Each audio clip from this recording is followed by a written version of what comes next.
আজকে যে বিশিষ্ট ব্যক্তিবর্গের কথা আমি আপনাদের সঙ্গে শেয়ার করতে চলেছি, এনারা শুধুমাত্র যে ভারতবর্ষের রাজনৈতিক প্রেক্ষাপটেই গুরুত্বপূর্ণ অবদান রেখেছিলেন তা কিন্তু একদমই নয়। তাছাড়াও রাজনীতির সীমা পেরিয়েও এদের নাম এবং এদের ব্যক্তিসত্তা সমগ্র ভারতবর্ষ এবং বাংলাদেশে বিখ্যাত হয়েছিল।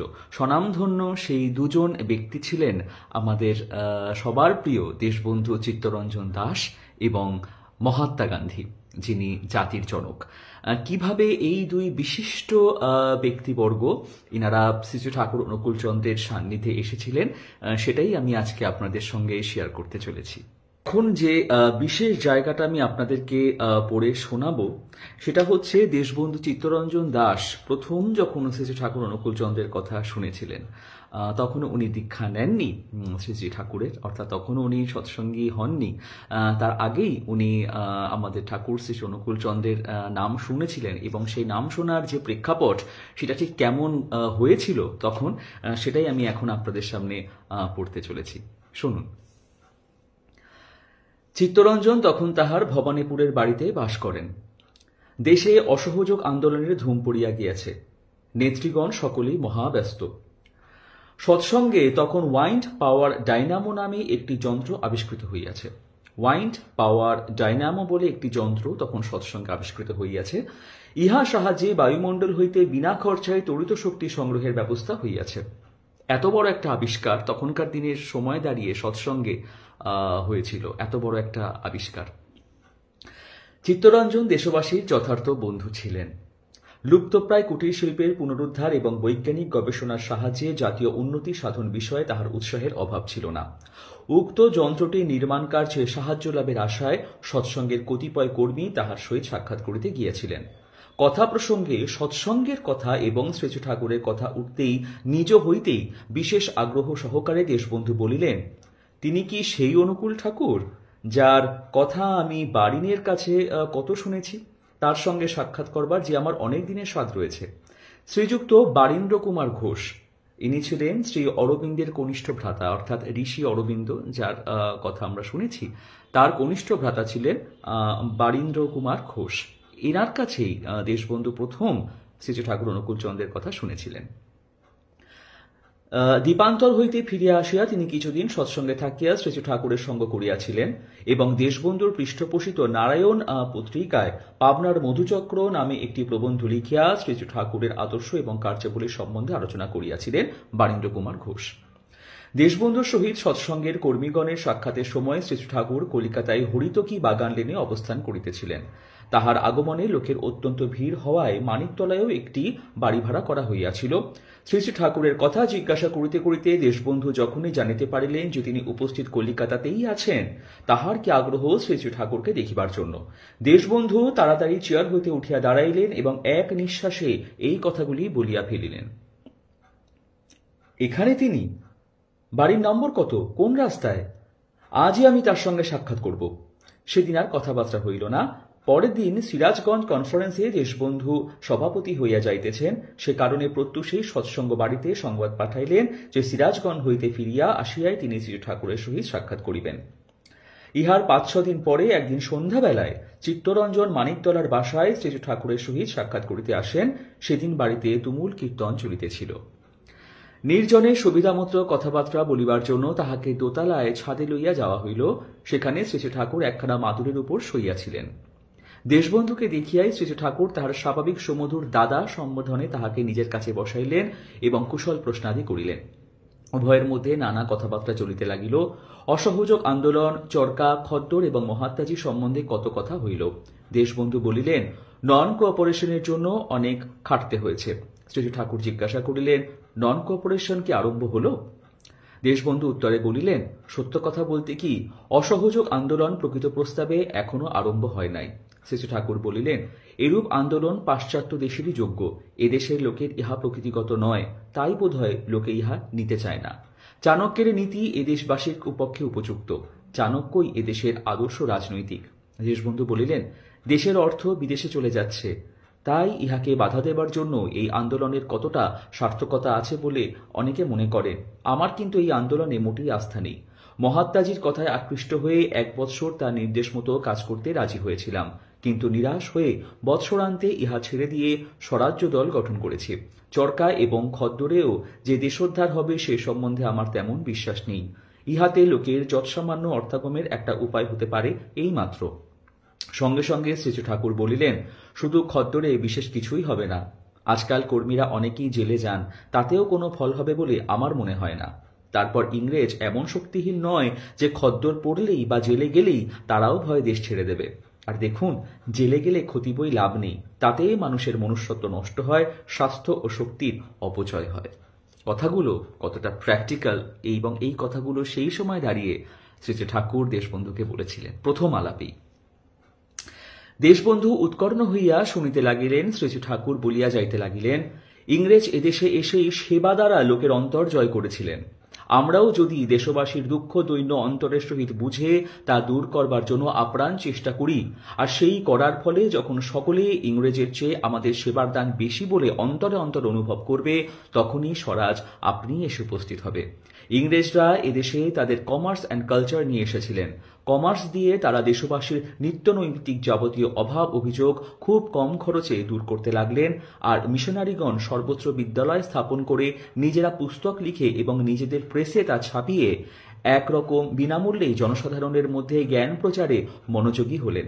দেশবাসী দেখল ইংরেজের মতো সুহৃদ আর নাই।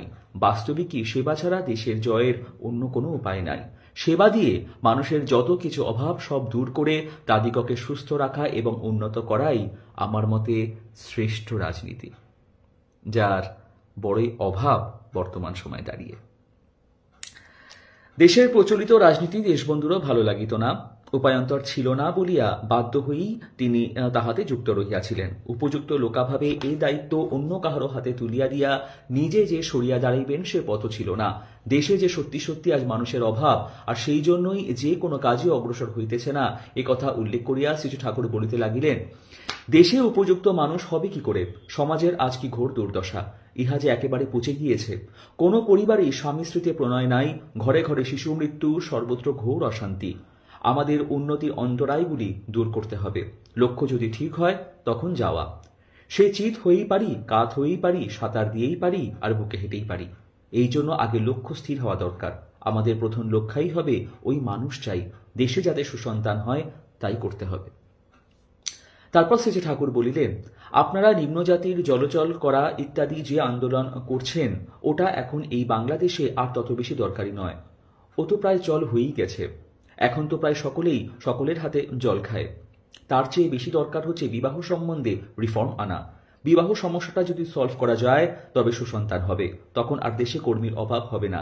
ভালো সন্তান জন্মাতে হলে স্বামী স্ত্রীর মধ্যে ভালোবাসার ইন্টেন্সিটি ও কন্টিনিউইটি থাকা চাই।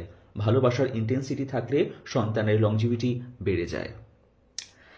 শ্রীজু ঠাকুর আরো বলিলেন, আবার বাল বিধবাদিগের বিয়ে হওয়া উচিত। অর্থাৎ আমাদের বিদ্যাসাগর উনি যে বিধবা বিবাহ প্রথা চালু করেছিলেন সেটার সমর্থনে ঠাকুর বলছেন, আবার বাল বিধবাদিগের বিয়ে হওয়া উচিত। যে নিজেকে বিধবা বলে জানে, স্বামীকে যে অ্যাকসেপ্ট করেছিল, তার বিয়ে হওয়া উচিত নয়। কিন্তু যার হয় নাই অথচ বিয়ে করতে চায়, তার বিয়ে হওয়া উচিত। আর উপযুক্ত পাত্র না পেলে আজীবন কুমারী থাকাও ভালো। পাত্রপাত্রী যদি অ্যাকর্ডিং টু চয়েস বিয়ে করতে পারে তবেই ভালো হয়। এখনকার মতন গরুদান ঘটিদান গোছের বিবাহ আর না থাকাই সঙ্গত। ওইরূপ বিবাহ হলে স্বামী স্ত্রীর মধ্যে প্রেম বেশি গাঢ় হবে এবং তার থেকে যে ইস্যু পাওয়া যাবে তারা খুবই সুস্থ সবল এবং বুদ্ধিমান হবে। এইরূপ এখন করতে পারলে ২০-২৫ বৎসর পরে এমন কতগুলি ব্রেনওয়ালা মানুষ পাওয়া যাবে যারা দেশের সত্যিকারের কাজ করতে পারবে, ইত্যাদি কত কথাই শ্রীজু ঠাকুর আলোচনা করিলেন। দেশবন্ধু অবাক বিস্ময়ে শ্রীজু ঠাকুরের কথিত বাণীগুলি অন্তরের সবটুকু শ্রদ্ধা এবং আগ্রহ সহকারে শুনিয়া যাইতে লাগিলেন। মাঝে মাঝে তাহার পদমণ্ডল আশার উজ্জ্বল আলোকে দীপ্তিমান হইয়া উঠিতে লাগিল। জাতির ভবিষ্যৎ কল্যাণ কিসে হইবে তাহা সুনিশ্চিত জানা না থাকায় এতদিন আন্দোলন চালাইতে পদে পদে নিজেকে কিরূপ বিপন্ন বোধ করিয়াছেন, দেশবন্ধু অবশেষে তাহাই শ্রীজু ঠাকুরের কাছে অকপট হৃদয়ে প্রকাশ করিয়া কত দুঃখ করিলেন। এই কথা শুনিয়া শ্রীজু ঠাকুর কহিলেন, দেখুন দাসদা, যিনি আদ্যান্ত সবটাই দেখেন এমন একজন দ্রষ্টা পুরুষ পিছনে না থাকলে কোনো কাজেই কেহ সফলকাম হতে পারে না। শ্রীকৃষ্ণ সারথী ছিলেন বলেই নানা সমস্যা সংকুল ভারত যুদ্ধে বড় বড় মহারথীদিগকে পরাস্ত করেও অর্জুন জয়ী হতে পেরেছিলেন। রামদাস ছিলেন তাই প্রবল পরাক্রান্ত মোগল সম্রাটের সঙ্গে লড়াই করে শিবাজী বিরাট মহারাষ্ট্র জাতি গঠন করতে পেরেছিলেন। চন্দ্রগুপ্তের বিশাল সাম্রাজ্য স্থাপনও চাণক্যের জন্যই। আবার দেখতে পাই রানা প্রতাপ সিংহ এত বড় স্বার্থত্যাগী স্বদেশপ্রেমিক বীর হয়েও শুধু চালকের অভাবে কোনো কৃতকার্যতা লাভ করতে পারেন নাই। দারুণ ব্যর্থতার বোঝা নিয়েই জীবনটা কাটিয়ে দিলেন। শ্রী ঠাকুরের কথাগুলি দেশবন্ধুর মনে কেমন এক উদ্দীপনা সৃষ্টি করল। উৎকণ্ঠার সহিত আবেগ ভরে তিনি বলিয়া উঠিলেন, তাহলে আমায় কি করতে হবে বলে দিন। দেশবন্ধু, যিনি তখন সারা ভারতবর্ষের একজন পরিচিত ব্যক্তিত্ব, তিনি শ্রী ঠাকুরকে বলছেন, তাহলে আমায় কি করতে হবে বলে দিন। শ্রী ঠাকুর বললেন, এই সকল সংস্কারের জন্য শক্তি নিয়ে কাজে লাগুন। চিত্তরঞ্জন, শক্তি আমায় কে দেবে? শ্রী ঠাকুর, যে মুহূর্তে আপনার ভালোবাসাখানা তার উপর পড়বে সেই মুহূর্তেই শক্তি এসে যাবে। তাকে ধরে খুব নাম করতে হয়, তাতে যুক্ত হলেই শক্তি পাওয়া যায়। শ্রী ঠাকুরের কথা শুনিয়া চিত্তরঞ্জন ব্যাকুল কণ্ঠে বলিলেন, আমার কি হবে? শুনিবা মাত্রই শ্রী ঠাকুর দৃপ্ত কণ্ঠে উত্তর করিলেন, এখনই হবে, এই জন্মেই, এই জেদ চাই।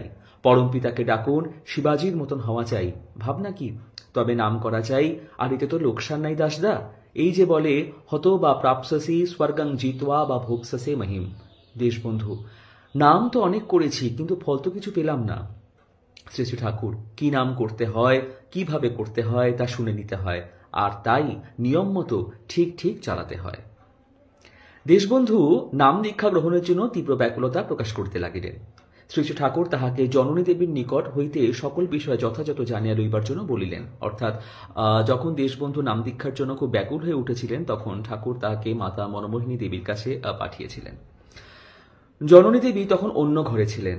দেশবন্ধু তাহার নিকট উপস্থিত হইয়া দীক্ষা গ্রহণের আকুল প্রার্থনা নিবেদন করিলেন। অর্থাৎ এরপরে যে প্রসঙ্গতে আমরা যাচ্ছি সেটা হচ্ছে দেশবন্ধুর দীক্ষা গ্রহণ প্রসঙ্গ।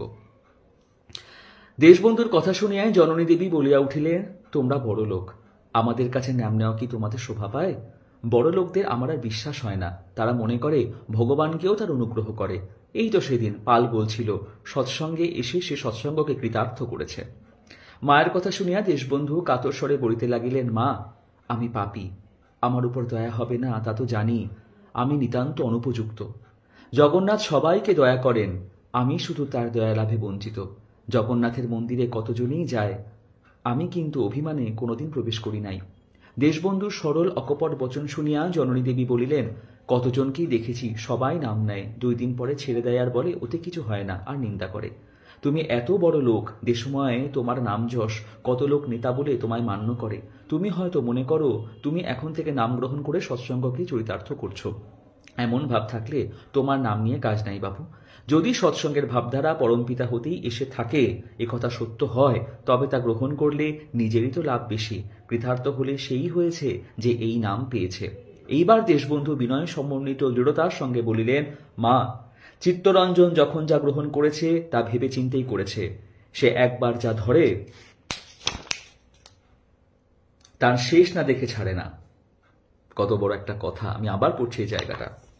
মা, চিত্তরঞ্জন যখন যা গ্রহণ করেছে তা ভেবে চিন্তেই করেছে। সে একবার যা ধরে তার শেষ না দেখে ছাড়ে না।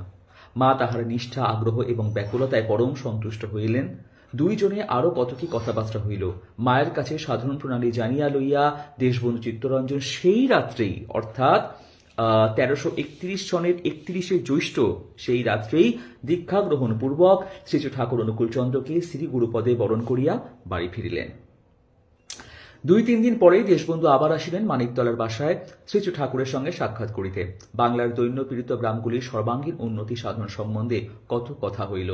মনোবিজ্ঞানসম্মত সাধন ভজনের দ্বারা মনঃশক্তি অর্জনের বলে কিভাবে সহজে একাগ্রতা লাভ করা যায়, জীবনকে উন্নত আদর্শে গড়িয়া তুলিয়া ইচ্ছাশক্তি বৃদ্ধি করা যায় ও চরিত্র সবল করা যায়, ছেলে মেয়ে দিগকে কি প্রণালীতে শিক্ষা দিলে বিদ্যার সঙ্গে তাহাদের চিত্তগৌরব ফুটিয়া উঠিতে পারে, যাহাতে তাহারা সত্যিকারের আদর্শ মানুষ হইতে পারে, কি পদ্ধতিতে সমাজ সংস্কারের কার্য চালাইলে অচিরে জাতিটা শক্তিমান, চরিত্রবান, কর্মকুশল, আদর্শপ্রাণ জনগণে সমৃদ্ধ হইয়া উঠিতে পারে, কুটির শিল্পের প্রবর্তন দ্বারা কিভাবে দেশের জনসাধারণকে শিক্ষাকর্মে পারদর্শী ও কর্মঠ করিয়া তুলিয়া দেশের অভাব অভিযোগ দূর করা যাইতে পারে, বৈদ্যুতিক শক্তি চালিত ছোট ছোট ইঞ্জিনের সাহায্যে স্বল্প খরচে দ্রব্যজাত উৎপাদন করিয়া কিভাবে নানা উপায় দেশে অর্থাগমের সুব্যবস্থা করা যাইতে পারে, গ্রামে গ্রামে ক্ষুদ্র ক্ষুদ্র ব্যাংক স্থাপন করিয়া কিভাবে দরিদ্র কৃষককুলে সাহায্য করা যাইতে পারে, এক কথায় কি উপায় দেশবাসীকে অত্যল্পকালের মধ্যে স্বাস্থ্যে, চরিত্রে, কর্মনৈপুণ্যে, সম্পদের সর্বতভাবে প্রাণপ্রাচুর্যে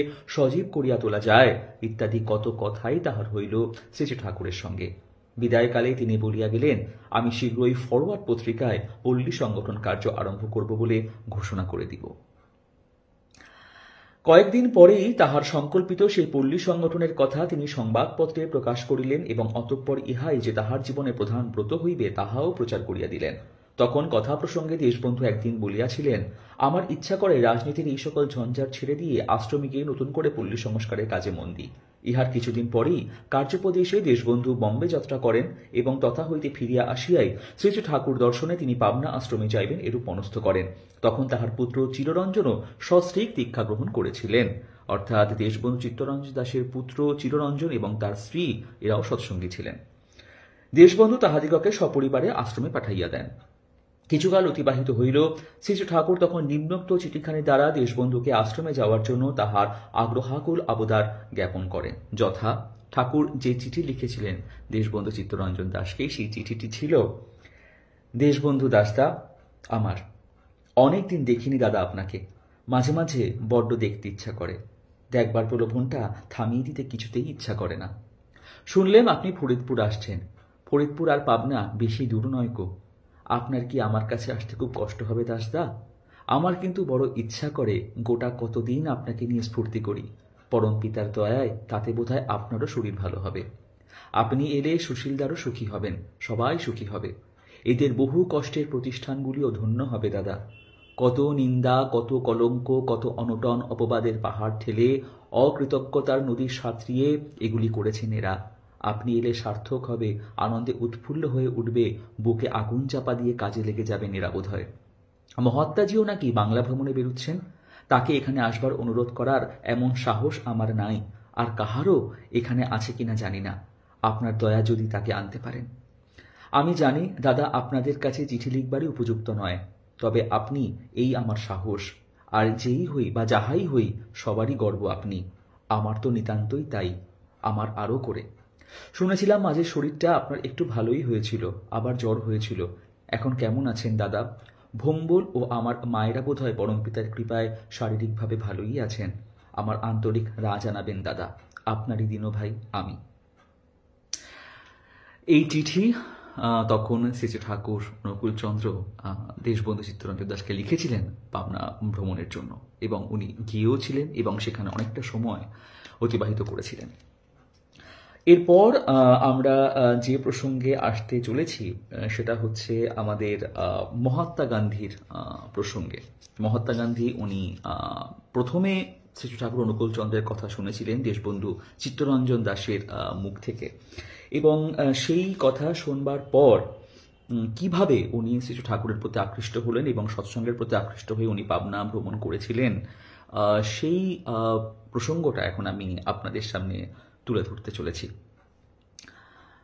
1925 সনের মে মাসের মধ্যে দেশবন্ধু চিত্তরঞ্জন পাবনা সৎসঙ্গ আশ্রম হইতে সস্ত্রীক দার্জিলিং গমন করিলে পর মহাত্মা গান্ধীও তথায় গিয়া কিছুকাল তাহার সহিত বাস করিয়াছিলেন। অর্থাৎ মহাত্মা গান্ধীও দার্জিলিংয়ে গিয়ে দেশবন্ধুর সঙ্গে বাস করেছিলেন কিছুটা সময়।